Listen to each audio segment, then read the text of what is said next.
Quand on parle du fait de marier plusieurs femmes à des musulmans de France, on a des réactions qui sont très perturbantes. La femme, elle s'excite très rapidement, elle est sur la défensive, et l'homme, il se recule comme s'il se disait « Hachem, je suis pas dans ça, moi, je suis pas là-dedans ». Et du coup, j'ai eu envie de creuser un peu le sujet. Donc je parlais avec un frère ici en Malaisie dans une discussion longue et profonde, et ce frère, il a une fille d'environ 18 ans. Et je lui demandais si un homme musulman qui est un homme sérieux, droit, un bon musulman qui a de l'argent, il voulait demander ta fille en mariage, mais il a déjà une femme, qu'est-ce que tu répondrais? Et il m'a répondu, pourquoi je dirais non? Et subhanallah, moi, avec mon logiciel de français, je me suis dit, mais c'est bizarre cette réponse. Et en fait, non. C'est juste que eux, ils ont pas nos codes d'occidentaux qui nous ont, entre guillemets, bousillé le cerveau par rapport à une vision musulmane. Et après, il m'expliquait qu'ici, il y a environ 15-20% des Malais qui marient plusieurs femmes, que pour eux c'est quelque chose d'assez normal, logique, c'est des musulmans. Et quand je lui ai demandé comment ça se fait que toi t'as pas marié 2 femmes, il m'a dit pour des raisons financières. En fait, il faut savoir que le mariage à plusieurs femmes, il est très utile et très profitable. Alors nous, encore une fois, avec notre logiciel français occidental, on n'arrive pas à le comprendre. Je vais vous donner un exemple précis. Donc nous, on est en France. Si une femme,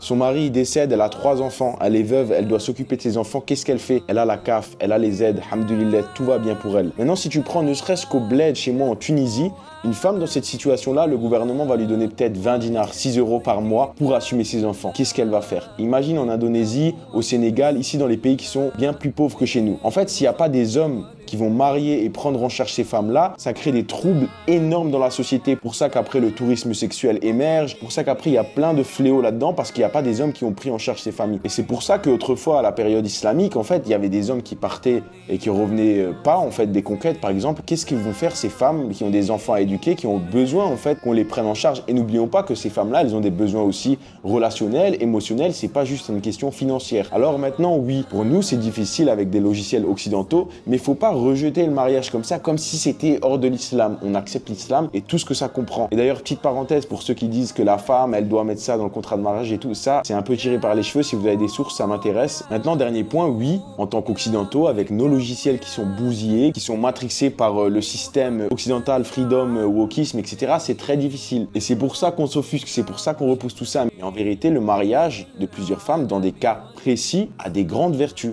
Alhamdulillah, c'est quelque chose qu'Allah a prescrit aux musulmans et autorisé aux musulmans, c'est pas pour rien. Évidemment, dernière précision, c'est pour des cas d'application bien précis, c'est pour des hommes qui en ont les capacités surtout mentales, outre que financières. Et personnellement, c'est pas dans mes projections, déjà que j'arrive pas à me marier une fois, je vais pas penser à me marier 4 femmes, mais il faut pas repousser ça comme si c'était la peste. On est des musulmans, on accepte la parole d'Allah et de son prophète, alayhi salatu wassalam. On la repousse pas.